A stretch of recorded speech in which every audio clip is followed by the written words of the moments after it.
Robert González, constitucionalista. Ya hablamos con él en algún momento sobre la acción autónoma de nulidad. Y a raíz de esta medida cautelar, entonces, para darle seguimiento. ¿Cómo estás, doctor? Buenas tardes. Buenas tardes, Vanessa. Buenas tardes al panel y a la audiencia. ¿Qué opinás, doctor, con relación a lo que se resolvió ayer en cuanto al caso de IPS, esta medida cautelar? ¿Te acordás cuando hablábamos, creo que hace un mes aproximadamente, y hablamos de que eso no se podría dar, ¿verdad?, a través de una acción autónoma de nulidad, sino que, bueno, ahora no se trata de la cuestión de fondo, pero ya hay una medida cautelar que suspende este fallo de la Corte y dicta una obligación de no innovar. Así es. Bueno, de vuelta a la pregunta, Vanessa. ¿Cuántos minutos vamos a hablar? Y en función a eso vamos a perfilar el abordaje, Vamos porque a es un dar tema una complejo. cátedra extensa, tenemos tiempo, doctor. Para eso nos sentamos acá a analizar todas las aristas. Así que si vos tenés tiempo para nosotros, un honor. Sí, claro, claro, con mucho gusto. Todo el tiempo que quieran. Bueno, a ver, yo creo que lo primero que hay que decir es que es importante para entender el tema abordar todas las aristas que están involucradas en la cuestión.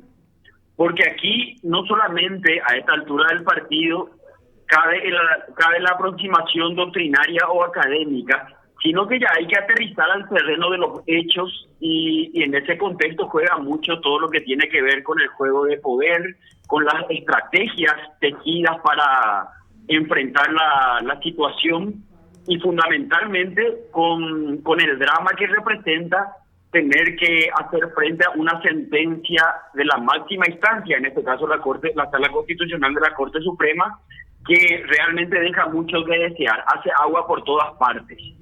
Entonces, si me permitís, creo que podemos hacer una aproximación en abstracto y luego una aproximación en concreto. Sí, doctor. En abstracto, es decir, sacando de lado el caso concreto, es importante entender, por diversas razones, algunas de ellas vamos a tratar de explicitarlas, en cualquier sistema jurídico político establecido en las democracias constitucionales, nos guste o no nos guste, la Corte Suprema de Justicia le pone moño a las discusiones. ¿Qué La significa Corte eso, doctor? Suprema, que la Corte Suprema tiene la última palabra. Y esto significa básicamente que no que la Corte sea infalible, sino que es suprema. Y por ende, como regla, lo que diga una Corte Suprema ya tiene que quedar inamovible. Esto es así en abstracto, repito. Esa es la esencia del sistema. Nosotros tenemos un sistema, por un lado, de control vertical, en donde las instancias inferiores, un juzgado de primera instancia, un tribunal de apelación, son controladas verticalmente por una Corte Suprema de Justicia. Y en una relación entre poderes, nos guste o no nos guste de vuelta, las Cortes Supremas tienen la potestad, tienen la atribución de invalidar por la vía del control de constitucionalidad disposiciones normativas de los demás poderes, decretos del Ejecutivo o leyes del Parlamento. Acá, ¿qué pasó en abstracto? En abstracto, la Corte se abocó al estudio de un planteo de inconstitucionalidad. Es decir, ciudadanos disconformes con la redacción de una ley le pidieron a la Corte que realice el control de constitucionalidad por los argumentos allí esgrimidos. Como consecuencia de este pedido, que se plantea por una vía procesal extraordinaria que es la inconstitucionalidad, la Corte procedimentalmente actuó de manera plenamente regular. La Corte era competente, la Corte analizó el planteo, la Corte cumplió con los rituales procedimentales establecidos en la ley y se pronunció, declarando la inconstitucionalidad de la ley atacada.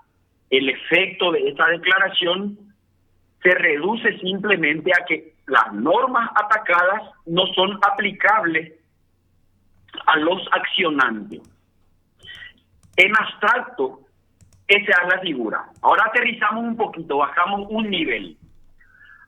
A partir de ahí es plenamente cuestionable la decisión de la Corte, pero no por lo que dijo finalmente, porque la Corte pudo haber dicho esto es constitucional o es inconstitucional. El cuestionamiento no pasa tanto por ahí. El cuestionamiento está dado por el hecho de que la Sala Constitucional de la Corte, por decirlo muy elegantemente, fue imprudente al no dimensionar todo lo que estaba en juego en la decisión sometida a su competencia. La Corte tenía que haber previsto, además de manera muy clara, que esto iba a tener un impacto radical en muchísimos frentes, en el modelo de seguridad social, en lo financiero, en la gestión y en una serie de consecuencias previsibles en el corto, mediano y largo plazo.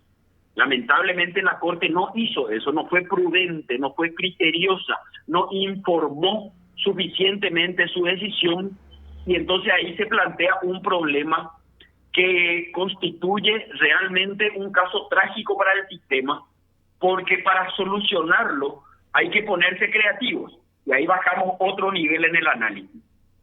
Como formalmente no se podría impugnar una decisión de la máxima instancia, porque repito, por eso es suprema la Corte, entonces hay que encontrar un remedio jurídico o un remedio político a una situación que claramente desborda el caso concreto, a una situación que trasciende el interés de las personas que actuaron, que fueron partes de la inconstitucionalidad. Y entonces eso nos obliga a pensar en el plano estratégico, por un lado, es decir, los actores involucrados tienen que solucionar eso y hacen diversos mapas para tratar de encontrar una solución. Entonces, esta solución sería la acción autónoma de nulidad, doctor. El error de la Corte entonces fue que no dimensionó lo que estaba resolviendo, cambió el modelo del IPS, y lo que ataca más que nada la representación del IPS es que no se les dio participación, por eso presentan esta acción autónoma de nulidad. Efectivamente la Corte fue, repito, por lo menos imprudente, pero fue muchas cosas más.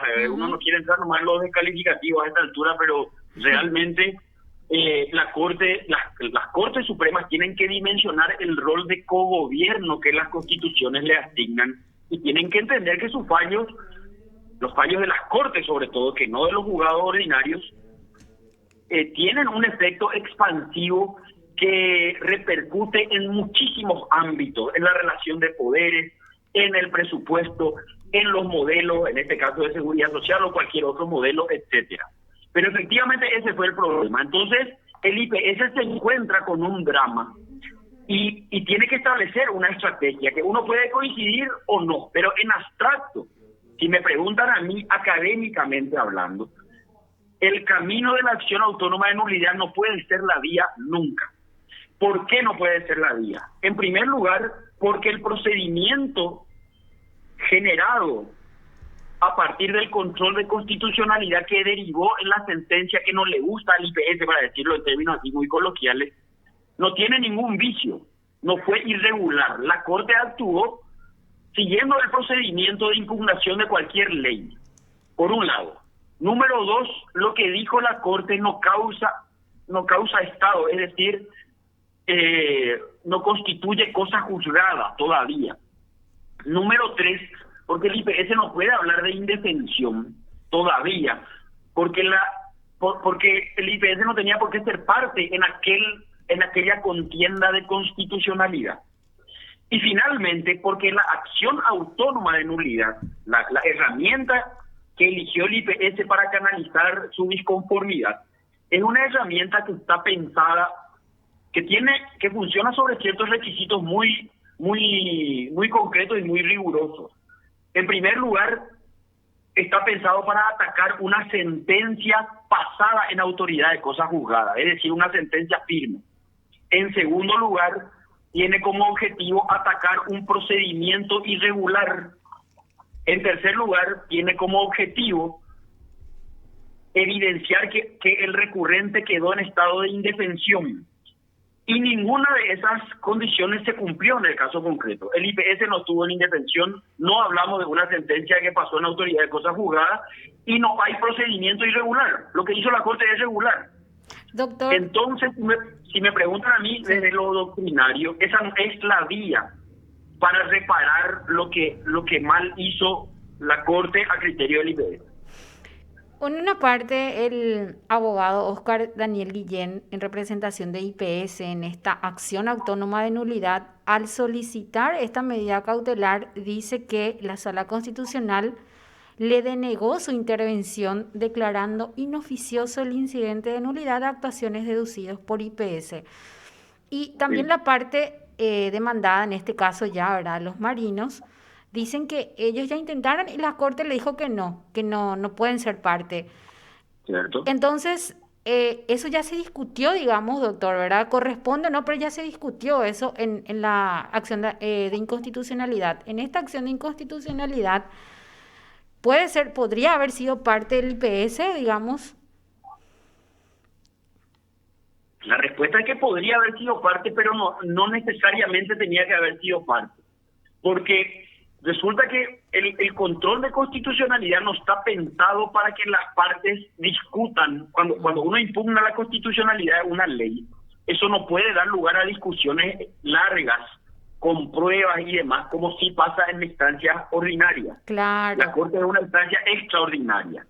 Entonces, el hecho de que la Corte le haya denegado la intervención al IPS en su momento no se traduce en una indefensión porque el IPS va a poder seguir defendiendo en alguna medida que este fallo es inapropiado, es inaplicable, es irregular, etcétera.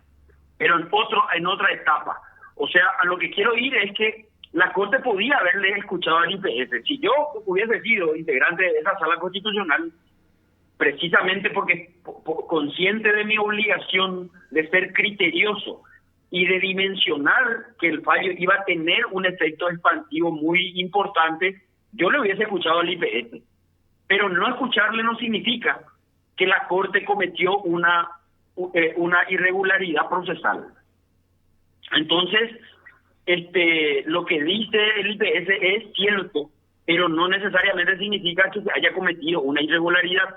Eso en abstracto, pero ahora yo quiero entender lo que está pensando el IPS y cómo realmente, y esa es realmente el grave drama de tener que administrar, de tener que ser dirigido por funcionarios que no dimensionan el lugar que ocupan, en este caso aquella sala constitucional, por supuesto que soy responsable de lo que digo, Sí. nos obliga a empezar a buscar la vuelta, si no por el absurdo, al menos forzando la máquina.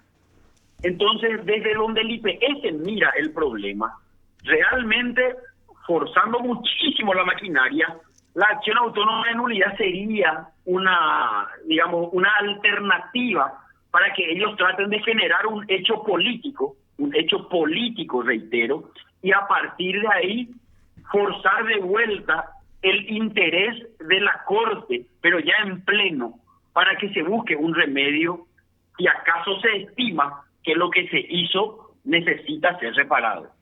Entonces, digamos que la estrategia del IPS, lo que yo quiero creer es que ellos están generando el hecho político, están poniéndose como víctimas de una supuesta indefensión, están amplificando el discurso de que esto va a afectar el modelo de seguridad social, están dejando en evidencia que la Corte, que una máxima instancia, actuó de manera imprudente y desprolija. Entonces, con eso probablemente logren el objetivo de que su posición sea atendida y escuchada en otro lugar. Pero técnicamente hablando, no sería el espacio de la acción autónoma de nulidad porque no hay una cosa juzgada, porque no hay un fallo fraudulento, porque no hubo indefensión y sobre todo porque ellos van a poder seguir impugnando esto cuando los accionantes, los beneficiarios de aquel fallo, quieran convertir eso en dinero. Doctor, muy importante lo que decías con respecto a lo que es, por ejemplo, el análisis de la acción de inconstitucionalidad, donde las partes no necesariamente discuten. ¿Y cuál sería el error de la Corte, por eso decís imprudente, no? En cuanto a la parte que no le escuchó a IPS, por ejemplo, ¿cuál es la imprudencia de la Corte en cuanto al modelo del IPS? A ver, ¿para qué está una corte? ¿Para qué están los jueces en general, pero las Cortes Supremas en particular? Están para dirimir situaciones litigiosas. Los jueces tienen el enorme poder de poder meterse a nuestra casa, a nuestro domicilio, a nuestra residencia, a nuestras alcobas, a nuestra familia, a nuestro patrimonio, a nuestro relacionamiento con nuestros hijos, etcétera, etcétera, etcétera. Si el presidente de la República o el intendente quieren entrar a mi casa y yo no les doy permiso, ellos no me pueden atropellar. Sin embargo, un juez puede entrar a mi casa con una orden. O sea, ese es el poder de una corte. Como consecuencia de ello, una corte, cualquier juez, pero ni hablar una corte, no puede limitarse a decir a la hora de sentenciar que una determinada cuestión es constitucional o es inconstitucional. Punto. No puede limitarse a decir que es inconstitucional porque esto fue arbitrario, porque esto fue grave, porque esto viola el orden público, porque esto va contra el interés general. No puede utilizar simples fórmulas retóricas carentes de contenido. Las cortes tienen que explicarme en qué consiste la inconstitucionalidad y a partir de ahí hacer un desarrollo muy prolijo de por qué una norma está atentando contra el orden constitucional. La declaración de inconstitucionalidad es la sanción más drástica de todo sistema jurídico político, por ende tiene que ser utilizada como última ratio. No todo lo que no me gusta es inconstitucional. Y respondiendo a tu pregunta, ¿qué hizo acá la Corte? Se limitó a decir que la ley era arbitraria, que la ley era grave, lesionaba intereses, pero no dijo en qué consistía la lesión. Y sobre todo no dijo cómo reparar la lesión. Y eso generó enormes contratiempos porque estamos hablando de un tema complejísimo, un tema que requiere abordaje económico, que requiere una proyección de cálculos de corto, mediano y largo plazo, que requiere indexaciones, que requiere hacer estadística y datos financieros, que repercute además en un contexto de reparto donde los que trabajan activos están generando para repartir entre los que no trabajan pasivos. Entonces hay una serie de cálculos financieros. Acá la Corte, de manera muy simplona, toma una decisión que no se diferencia en nada de la decisión que puede tomar el dueño de la ferretería de la esquina de mi casa. Doctor, ahora yendo a lo que es la medida cautelar, ¿crees que se dieron los requisitos? Porque estamos hablando de algunos requisitos que dice ahora el Código Procesal Civil en cuanto a la medida cautelar que ha solicitado el IPS, que fue rechazado en primera instancia y que ahora un tribunal de apelación ha concedido. En cuanto a la urgencia, por ejemplo, en el caso, ellos están liberados de la contracautela, doctor, el IPS. A ver, la respuesta es que nadie está liberado del cumplimiento de la ley. Pero ahí sí me permitís de vuelta. Yo particularmente, a ver, desde el momento que entiendo que la acción autónoma de nulidad no es la vía para discutir esto, naturalmente de ahí para abajo nada es procedente.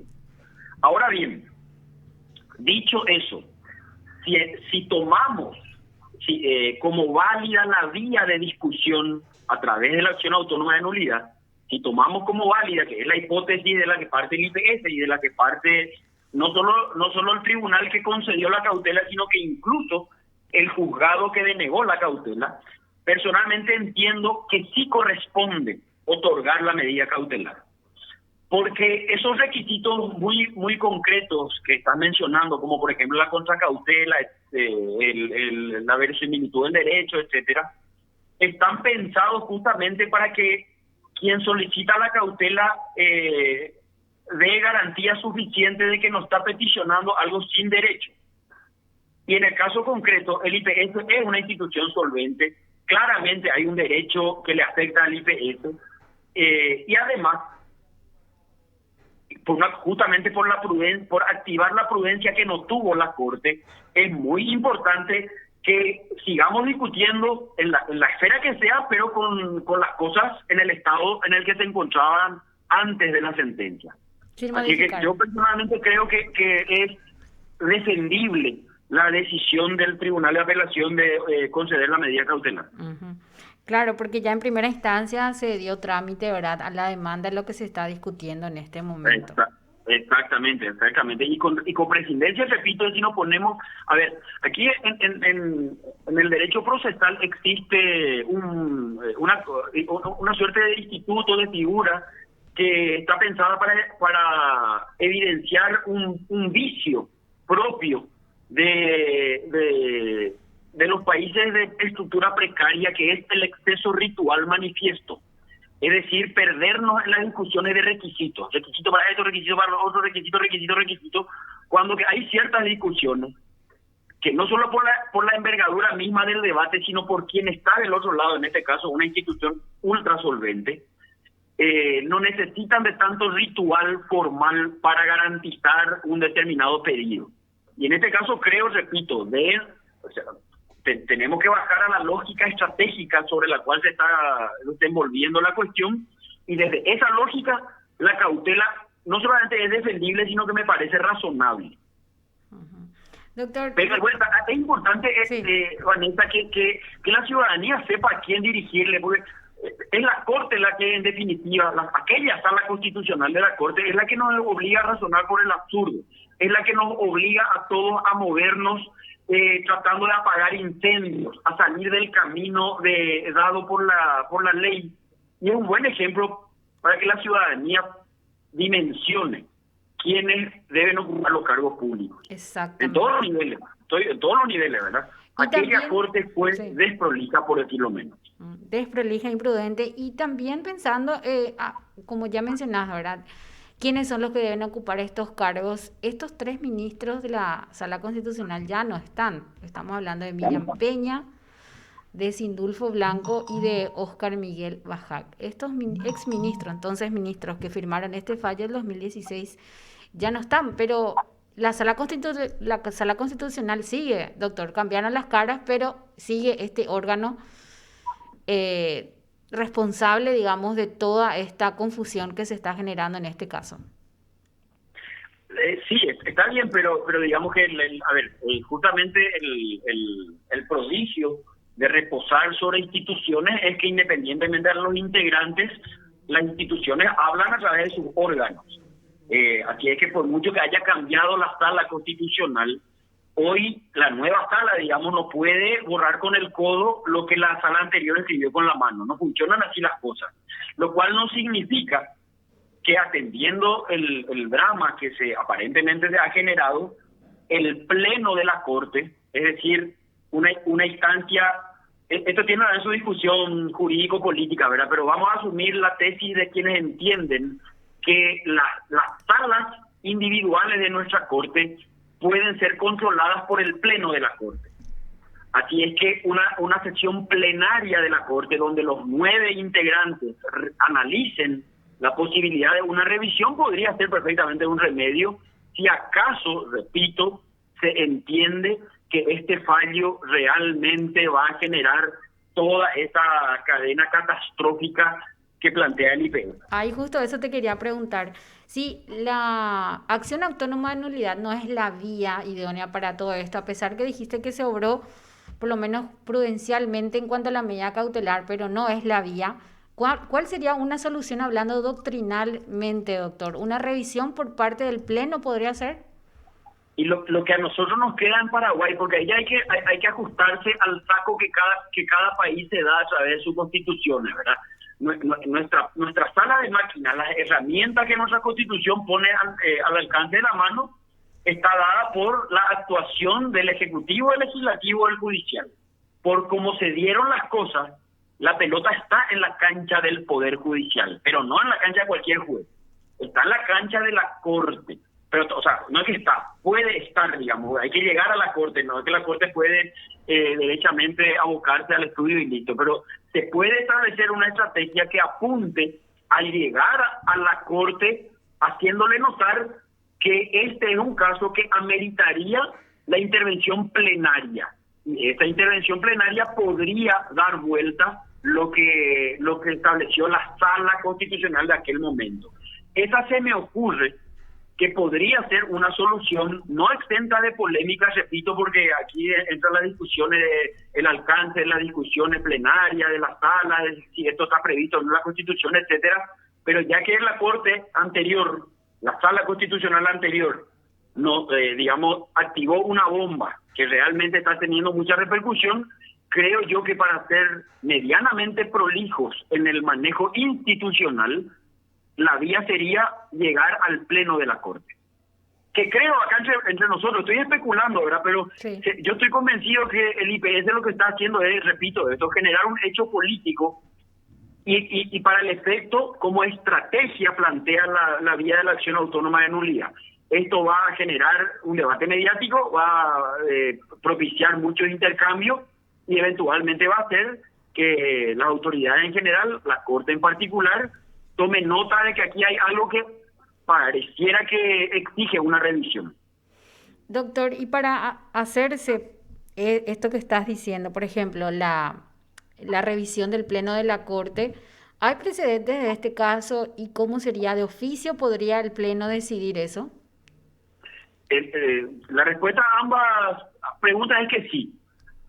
Como precedente, digamos, para que la gente recuerde el precedente inmediato, este fue un conflicto entre poderes que se dio, no recuerdo bien el año, pero fue el año en que la Corte Suprema, la Sala Constitucional de la Corte, había declarado la inconstitucionalidad de las resoluciones por las cuales el Congreso había destituido a través del juicio político a los doctores Bonifacio Ríos y Fernández Gadea, que habían integrado justamente la Corte. En su momento, la Sala Constitucional declaró la inconstitucionalidad de la resolución del Congreso. Esa decisión de la Sala Constitucional fue emitida por una Sala Constitucional integrada, no por miembros originales de la Corte, sino por integrantes del Tribunal Contencioso Administrativo. Esto se dio por inhibiciones, por una cantidad de cuestiones técnicas, digamos. Sí. Pero la que se pronunció fue la Sala Constitucional de la Corte. En aquel momento, de vuelta, por unas cuestiones políticas, la decisión de esa Sala Constitucional generó un escándalo. El Parlamento tomó nota y dijo: no vamos a permitir que una Sala Constitucional dé vuelta una decisión tomada por el Congreso en pleno uso de sus atribuciones, como la destitución vía juicio político. Se amenazó con nuevos juicios políticos y la Corte en pleno, además fue en un mes de enero, en plena feria judicial, etcétera, pero la Corte en pleno se autoconvocó y decidieron ir por la vía de la anulación plenaria de lo dicho por la Sala Constitucional. Así es que hay precedentes y personalmente creo que es una solución válida, más allá de que no todos entienden que el Pleno puede ir por encima de la competencia de cada sala. Pero Claro. el caso es que apagaron el incendio por esa vía, así que eso responde a tu pregunta de que hay precedentes. Sí. Y entonces se podría dar por oficio, ¿no? O sea, la Sala Constitucional es la que tiene la atribución constitucionalmente, ¿verdad? Pero Así mismo. podría ser una excepción, por ejemplo, el Pleno atendiendo a lo que está generando este fallo en concreto, doctor. Así mismo, porque las Cortes Supremas tienen un rol político querido por las constituciones. Si nosotros miramos los primeros artículos de nuestra Constitución, cuando declaramos el modelo de Estado social, republicano, democracia participativa, etcétera, etcétera, se establece en esos primeros artículos que el gobierno se ejerce en conjunto por los tres poderes. Eso hace que nuestra Constitución, que es legítimo y es saludable, le deposite en la Corte una porción del gobierno. Una porción que está condicionada, lógicamente, a muchos detalles. Pero cuando ocurre una situación como esta, propiciada por la imprudencia, de vuelta, por decirlo menos, de aquella Sala Constitucional, o nos levantamos en armas o los que ejercen el gobierno piensan en una solución institucional sensata. Así que me parece a mí que lo segundo es lo que corresponde y la Corte debería estar pensando en algún tipo de solución, ¿verdad? Y la reflexión, por último, doctor, también de esto, ¿verdad? Que personas idóneas compongan todos los poderes del Estado, todas las instituciones, pero más que nada la Corte, que es la que tiene la última palabra, ¿verdad? Así, bueno, eso que tiene la última palabra, en los hechos hay que, está por verse, porque en nuestro país todavía, o sea, la característica de la devaluada democracia del tercer mundo es justamente que la clase política no se resigna a darle la última palabra a las cortes, ¿verdad? Pero en cualquier caso la respuesta es categóricamente sí. Y en ese sentido, para mirar el vaso medio lleno, hay que decir que de un tiempo a esta parte, con marcha y contramarcha y con todas las objeciones legítimas que puedan hacerse desde la ciudadanía, hay que decir que los procesos de renovación, particularmente de la Corte, han sido muy saludables y han estado a la altura de las exigencias, ¿verdad? Es absolutamente destacable el hecho de que las últimas renovaciones de la Corte se hayan dado de manera pacífica, sin amenaza de juicio político, con concursos públicos, con postulantes realmente a la altura del desafío.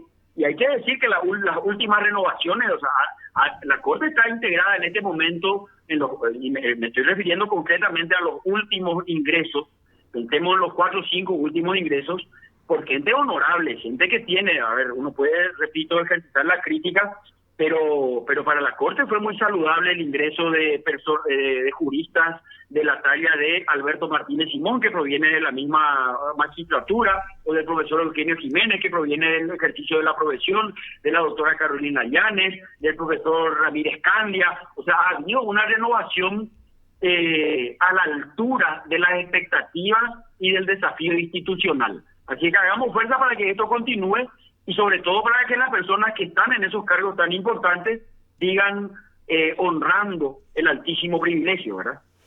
Así es. Doctor, muchísimas gracias como siempre por tu tiempo y por esta cátedra de Derecho Constitucional que nos estás dando aquí en Hecho y Derecho. No, yo estoy siempre a la orden, pero no vaya a decir cátedra, por favor. Lo mío es simplemente intercambio reflexivo a nivel ciudadano. Yo creo que... No, ¿sabes por qué es muy importante esto, Vanessa? Porque tenemos que... a ver, uno de los grandes desafíos, si me da un minutito más, sí, claro, para fortalecer la democracia constitucional, es entender que estos son debates que están al alcance del ciudadano común, ¿verdad?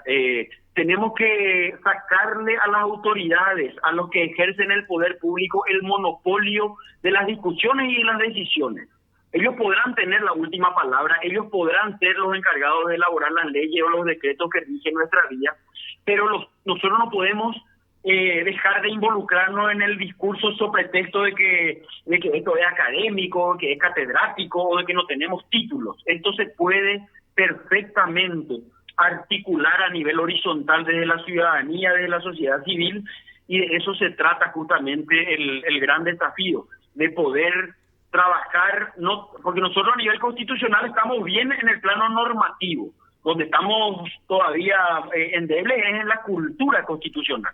Y eso se logra gracias al trabajo de espacios o de periodistas o de ciudadanos como ustedes, que se toman el tiempo de analizar reflexivamente estas cuestiones complejas y no simplemente a través de respuestas monosilábicas que apuntan solamente a motorizar el morbo. Así es que en ese sentido yo creo que, repito, que mi aporte es simplemente una voz ciudadana crítica más, al igual que muchas que están dando vueltas. Excelente, doctor. Y también hacer un poco de motivación a la gente que se interese, porque eso es lo que muchas veces pasa. Y como decís, no es una cátedra probablemente, pero es como que a veces espanta, ¿verdad? Porque es muy técnico, no hay tiempo para leer, pero como ciudadanos debemos involucrarnos en estos temas. Absolutamente. Un abrazo, doctor. Muchas gracias. Otro a las órdenes, que estén bien. Lo escuchaste aquí en PDS. Robert González.